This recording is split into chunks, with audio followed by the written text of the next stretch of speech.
Hello students. अब आज हम लोग जो है इससे पहले वाली क्लास के बारे में थोड़ा सा चर्चा कर लेते हैं कि हम लोगों ने क्या क्या सीखा था। और उसके बाद से एनसीईआरटी एक्सरसाइज 8.1 इसके कुछ प्रश्नों को, जो कि थोड़ा सा डिफरेंट टाइप का है, वैसे प्रश्नों को हम लोग लिए हैं आज और उसको हल करने का प्रयास करेंगे। तो थोड़ा सा अगर पीछे में हम लोग चलते हैं तो हम लोगों ने ये चीज़ सीखा था कि कोई भी अगर राइट एंगल ट्रायंगल है तो उसमें हम लोगों ने साइन थीटा, कॉस थीटा, इस तरह के थीटा और साइड के बीच का संबंध हम लोग स्थापित किए थे। आज हम लोग उसमें कुछ प्रश्न भी हम लोग बनाए थे। जैसे इस प्रकार से था कि टेन थीटा इजिकल टू दिया हुआ है 4/3। तो अन्य ट्रिग्नोमेट्रीज रेशियोज हम लोग को निकालने के लिए होता था। उम्मीद है आप लोग को वो समझ में आया होगा और उसी पे आधारित कुछ और नए प्रश्नों को लेकर के आज हम लोग उपस्थित हैं। जैसे आज हमारे पास एक प्रश्न है जो कि बच्चों ने पूछा था कि इस तरह के प्रश्नों को कैसे हल करें। तो देखिए, एक प्रश्न है हमारे पास, जैसे 15 cot A, 15 cot A is equal to 8, ये क्वेश्चन है। और इस क्वेश्चन के बाद में ये कहा गया है कि साइन ए और सेक ए का हम लोग को वैल्यू फाइंड आउट करना है। Sine A is equal to what and sec A is equal to what. तो यहाँ पर हम लोग देख कर रहे हैं कि एंगल, यहाँ जो थीटा था, मैंने पिछले क्लास में बताया था कि इस थीटा के जगह पर आपका कुछ भी हो सकता है, A B C P Q R, कुछ भी हो सकता है। तो यहाँ पर हम लोग ये देख रहे हैं, इसको पहले थोड़ा सा देख लें। यहाँ पर हम देख रहे हैं 15 into cot A is equal to 8। तो यहाँ पर जो ये हम लोग देख रहे थे, जैसे इस तरह से दिया हुआ था कि टेन थीटा इजिकल टू 4/3। तो जरा इसको सोच ले कि अगर हम लोग इसको बाई क्रॉस मल्टीप्लीकेशन करते हैं तो क्या इसको हम लोग ऐसा नहीं लिख सकते हैं, 3 टेन थीटा इजिकल टू 4, ऐसा लिख सकते हैं, ये लिखा जा सकता है। तो उसी प्रकार से हम लोग इसको भी इस तरह से लिख सकते हैं। तो टेंशन तो आधा यहीं पे ख़त्म हो गया। कॉट ए इजिकल टू 8/15, ये हम लोगों का यहाँ पे हो गया। अब हम लोग पिछले क्लास में मतलब जो सीखे थे, अब उस पर आधारित हो गया। और कॉट ए का फॉर्मूला क्या होता है, हम लोग पढ़े थे, बी बाई पी, ये होता है। मतलब बी पता है, पी पता है, एच नहीं पता है। Then find the value of H. तो H is equal to what, P square plus B square, ये है। इसमें से हम लोग वैल्यू निकाल लेते हैं, 15 स्क्वायर प्लस 8 स्क्वायर। अब इसको निकाल लीजिए, 15 इंटू 15 225, 225 प्लस 64, ये कर लिए। अब यहाँ पे हम लोग इसको जोड़ दीजिए, 5 4 9 6 2 8 एंड 2 इजिकल टू, यहाँ पे हम लोग का हो जाएगा कितना, 289। 289 का हम लोग अंडर रूट निकालेंगे, अंडर रूट निकाल सकते हैं हम लोग इस तरह से। तो इसका आएगा 17।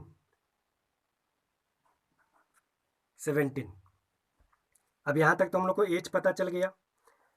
अब थोड़ा सा मैं आपको बता दूं कि ये साइन ए और सेक ए करना है। तो अभी जैसे मान लीजिए कि हम लोग एक ट्रायंगल खींच लेते हैं अपनी सुविधा के लिए। सबसे पहले जो है, कोई भी अगर प्रश्न हो तो उसको ट्रायंगल जरूर खींचें। यहाँ पर राइट एंगल हो गया और यहाँ पर हम लोगों का थीटा मान लीजिए कि यहाँ पर है। तो P का वैल्यू 15, B का वैल्यू 8 और H का वैल्यू आ गया हम लोग का 17। ये इस तरह से हो गया, A B and C, because ये ए बी सी इस तरह से है। तो यहाँ पर थीटा है पी बी। अब हम लोग यहाँ पर हम लोग को मान निकालना है किसका, साइन ए का। तो यहाँ से हम लोग निकाल सकते हैं साइन ए इजकल टू क्या होता है, पी बाई एच। तो पी कितना है हम लोगों का, 15, यहाँ लिख दीजिए 15। एच कितना आया हम लोग का, 17, यहाँ हो गया 17, first answer. And sec C, sorry sec A, sec A, sec का क्या होता है हम लोग पढ़े थे इसमें। सेक में हम लोग जानते हैं कि ये उल्टा होता है कॉस का। एच बाई बी,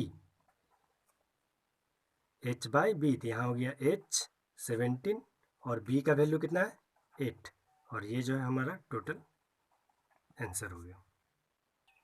तो इस तरह से हम लोग देखें कि अगर ऐसा प्रश्न हम लोगों के पास में आता है तो इसको सीधा सीधी जो है हम लोग पलट देंगे, और इसके बाद फिर जो फॉर्मूला रहता है उसी फार्मूला पे सॉल्व करके और बाकी जो रेशियोज निकालने के लिए कहा जाएगा उस रेशियो को हम लोग निकाल लेंगे। एक क्वेश्चन और है, उस क्वेश्चन में ये कहा गया है, आइए अब हम लोग एक और क्वेश्चन लेते हैं सेकंड टाइप का। ये NCERT एक्सरसाइज 8.1 का क्वेश्चन नंबर 6 है।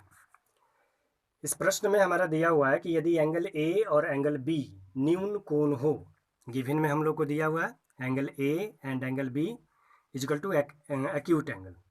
एक्यूट एंगल है, इट मीन्स कि ये 90 डिग्री से कम है। और साथ साथ में कंडीशन एक और दिया है कि cos A is equal to cos B, ये हम लोग का दिया हुआ है। हम लोग को इसमें शो करना है, प्रूव करना है कि angle A is equal to angle B होगा, ये प्रूव करना है। तो आइए सबसे पहले जो है हम लोग को एक ट्रायंगल देख लेते हैं कि आखिर ये क्या रहा है। तो इसमें हम लोग को क्या क्या चीज़ ध्यान देना होगा। इसमें हम लोग को दो चीज़ ध्यान देना है कि पहली बात तो ये कि इसमें हम लोग देख रहे हैं कि ए और बी न्यून कोण है, इसका मतलब कि ये दोनों बराबर हो सकता है, न्यून कोण है, क्योंकि राइट एंगल में आप लोग इसके बारे में आगे जानकारी प्राप्त करेंगे कि एक राइट एंगल है और ये दोनों का मान कितना होगा। ये चूँकि क्वेश्चन से रिलेटेड नहीं है लेकिन मैं आपकी जानकारी के लिए पूछ रहा हूँ। ये दोनों, ये राइट एंगल है तो ये 45, ये 45, ये दोनों 45 45 हो जाएगा। तो इसी को हम लोगों को दिखाना है कि ये दोनों एंगल जो है बराबर है। तो अब यहाँ पे जैसे मान लीजिए कि हम लोग यहाँ पे करते हैं, या इसका नाम दे देते हैं ए बी एंड सी। अभी इसमें जो है ये राइट एंगल ट्रायंगल है तो ये 90 डिग्री के सामने वाला एच हो गया, है ना। अब हम लोग थोड़ा सा पीछे क्लास वाले बात को ध्यान देते हैं। उसमें हम लोग एक चीज़ पढ़े थे कि थीटा के सामने वाले को हम लोग पी कहते हैं और उससे जो संलग्न साइड है उसे हम लोग बी कहेंगे, है ना। तो यहाँ पर उसी बात को लेकर के कंफ्यूज करने के लिए विद्यार्थियों के लिए ये थोड़ा सा प्रश्न इस प्रकार से दिया हुआ है।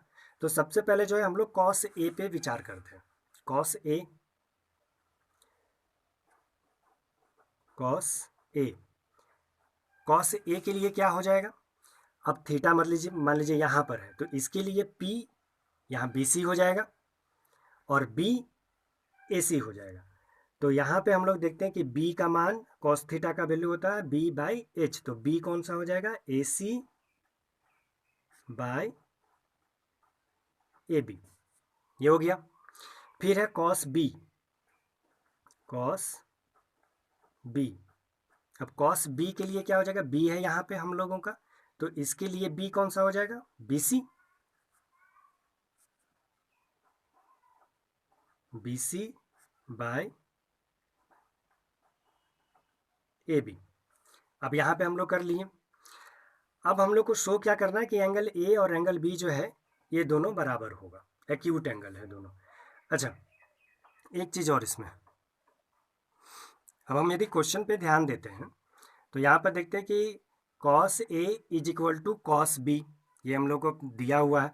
तो यहाँ पर लिख दीजिए because cos A is equal to cos B। अब यहाँ पे जब cos A और cos B ये दोनों जब बराबर हैं तो इसका अर्थ ये हुआ कि cos A का वैल्यू हम लोगों को क्या है AC बाई AB, तो यहाँ पर लिख दीजिए AC by AB is equal to cos B, cos B का वैल्यू कितना है BC बाई AB। इस तरह से हो गया हम लोगों का। अब देखिए थोड़ा सा मैं आप लोगों को बता दूं कि हम लोग अभी 10 क्लास में पढ़े होंगे सिमिलरिटीज़। तो सिमिलरिटीज़ में क्या होता है कि यदि कोई भी दो त्रिभुज समरूप हैं तो उनकी भुजाएं आपस में समानुपाती होती हैं, और समानुपाती जब हो जाती हैं तो वो त्रिभुज समरूप हो जाती है। और समरूप होने के लिए क्या होता है कि दो कोण को बराबर होना कम से कम जरूरी होता है। तो ये चीज़ हो सकता है। अब यहाँ पे हम लोग क्या देख रहे हैं कि ए सी बाई ए बी बराबर है B C by A B का, तो मतलब ए बी और ए बी ये दोनों वैल्यू तो हम लोग को साथ में बराबर दिखाई दे रहा है। तो इसका अर्थ ये है कि ये दोनों बराबर तभी हो सकते हैं जबकि ए सी और बी सी का वैल्यू इक्वल होगा, तभी हो सकता है। तो जब ये दोनों बराबर हो गए तो इसका अर्थ ये हो गया, देयरफॉर जब सिमिलरिटी जब समानुपाती होते हैं तो कम से कम दो एंगल जो है इनका बराबर होता है। तो इसमें हम लोग, तो यहाँ पर हम लोग क्या देख रहे हैं कि ये बराबर है। अब इसको बराबर के लिए हम लोग ए बी हो गया और ए सी बराबर हो गया बी सी, तो यहाँ पर हम लोग लिख सकते हैं therefore A C equal to B C. अब हम लोग त्रिभुज के गुण में पढ़े थे कि समान भुजाओं के सामने वाले कोण समान होते हैं।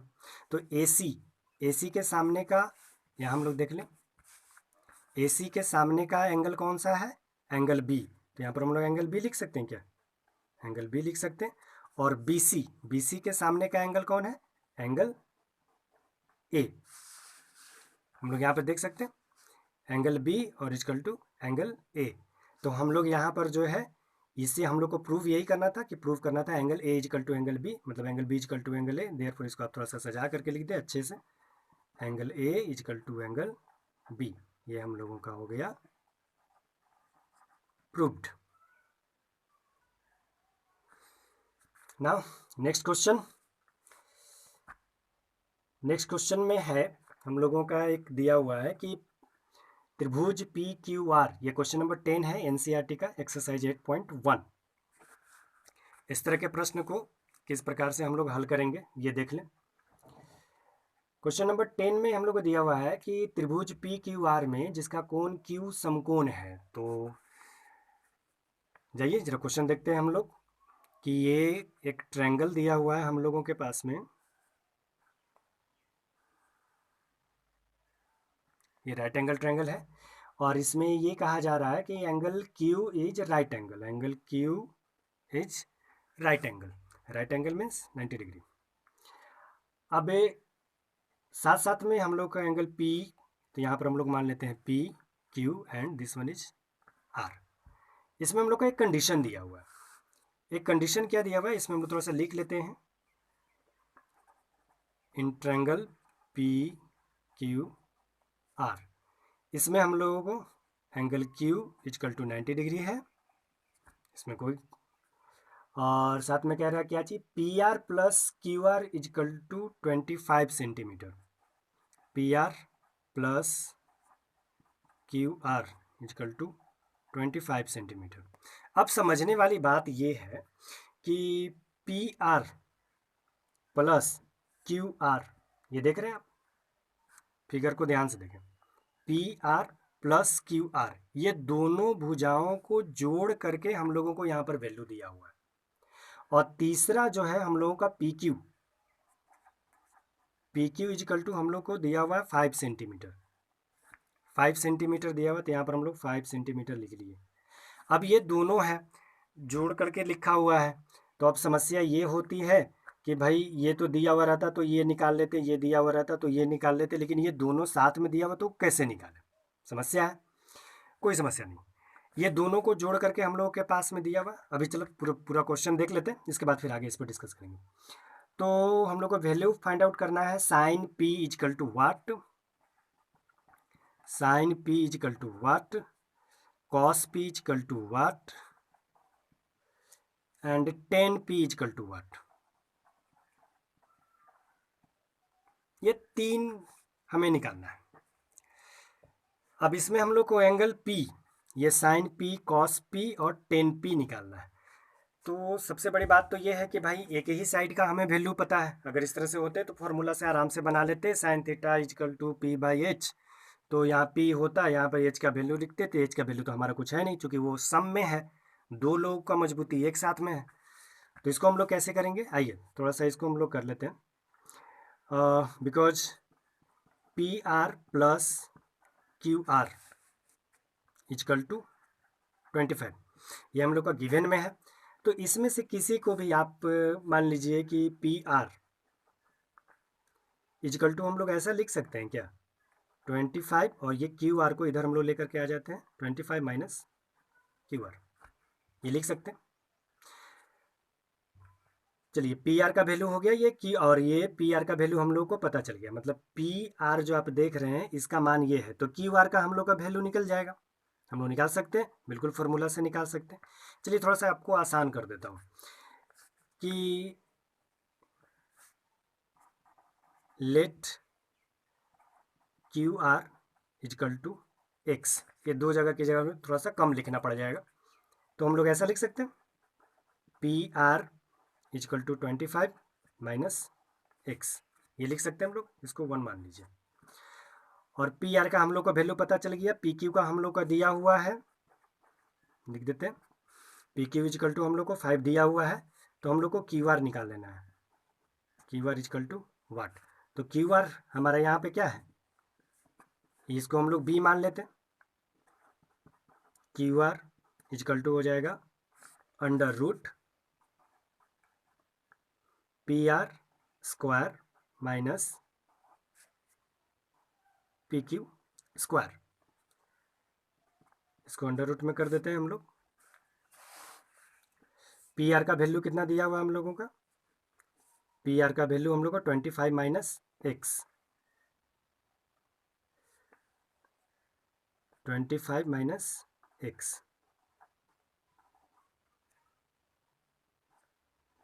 ये हो गया, इसका whole square minus P Q का वैल्यू हम लोग का दिया हुआ है 5 पे कर लिए 5 का स्क्वायर। तो यहाँ पे हम लोग क्या देख रहे हैं कि क्यू आर को हम लोग यहाँ पर जो है एक्स माने थे थोड़ा सा सॉल्यूशन के लिए, ताकि जो है ये कम से कम आसानी से सॉल्व हो जाए। तो यहाँ पर ये जो रूट है इसको हम लोग इधर लेके आ जाते हैं, तो ये हो जाएगा X square equal to 25 minus X का होल स्क्वायर माइनस 5 स्क्वायर। अब देखिए ये पूरा को ए मान लीजिए और इसको बी मान लीजिए, ए स्क्वायर माइनस बी स्क्वायर पे तुम लोग तोड़ सकते हैं, इसको पूरा को तोड़ दीजिए, एक्स स्क्वायर इजिकल टू क्या हो जाएगा ए प्लस बी इंटू, हम लोग एक फार्मूला होता है because A square minus B square equal to A plus B into A minus B. ऐसे आप दो फार्मूले पे भी इसको बना सकते हैं, आप ए माइनस बी का होल स्क्वायर माइनस इसको भी कर सकते हैं, या मैंने इसको पूरा को इसको ए मान लिया और इसको बी मान लिया, थोड़ा सा आसानी से हो जाएगा solve. 25 minus X plus 5 into 25 minus X minus 5, इस तरह से हो गया X square equal to 25 plus 30 minus X into 20 minus X, X square. अब इसको जो है मल्टीप्लाई कर दीजिए, यहाँ से 30 और 20 को 600 minus 30x minus 20x plus X square, ये हो गया X square equal to 600 minus 50x plus X square, X square इधर भी है एक्स स्क्वायर इधर भी है, एक्स स्क्वायर हम लोग इसको कैंसिल कर सकते हैं, या इसको चलिए आपके लिए सुविधा के लिए लिख दूँ, इस तरह से हम लोग लिख सकते हैं एक्स स्क्वायर ये कैंसिल, अब ये इधर चलाएगा 50x इजकल टू 600, अब x इजकल टू 600 अपॉन 50, ये कट गया, therefore x equal to 12, x equal to 12 हम लोग का वैल्यू यहाँ पे आ गया। तो x हम लोगों ने किसको माना था, x हमने माना था क्यू आर को, तो अब इस क्यू आर का वैल्यू हो गया therefore Q R equal to 12। Now अब हमें पी आर का वैल्यू निकालना है, P R equal to 25 minus Q R भी लिख सकते हैं एक्स भी लिख सकते हैं, जो भी लिखना, 25 माइनस 5 इजकल टू 20। अब ये यहाँ तक हो गया, हमें पी आर का वैल्यू पता चल गया। अब इसको थोड़ा सा मैं सजा करके लिख देता हूँ, P R equal to 20, Q R equal to 12 and P Q equal to 5 centimetre. ये सब में हम लोग लिख लिए। अब हमें वैल्यू किसका निकालना है, sine P, cos P and tan P का। पी मतलब कहाँ पे, यहाँ, ये पी का थीटा, यहाँ पर सबका पी का ही वैल्यू निकालना है, तो कोई टेंशन नहीं है। पी के सामने वाला ये यहाँ पर हम लोग का पी हो जाएगा, और ये वाला यहाँ पे हम लोग का बी हो जाएगा, और ये हो जाएगा एच। तो पी का वैल्यू हम लोग देख लेते जरा, क्यू आर का वैल्यू कितना है, क्यू आर का 12 सेंटीमीटर, तो यहाँ पर क्यू आर का 12 लिख लीजिए, 12 सेंटीमीटर। एंड पी आर का वैल्यू आया 20, पी आर का हम लोग का आ गया 20, तो पी आर का लिख दीजिए 20। अब हम लोग को इस तरह से आपका जो फार्मूला था उस फार्मूला पे आप सीधा सीधी लिखते चल जाइए, साइन पी इजिकल टू क्या चीज़, पी बाई एच, पी क्या है 12/20। इसके बाद हमें निकालना है cos P is equal to B by H equal to B 5/20 and 10p equal to p by b। p का वैल्यू, p का हम लोगों का है 12 एंड b 5, 12/5। तो ये सभी का आंसर हम लोगों का ये पूरा अवेलेबल हो गया।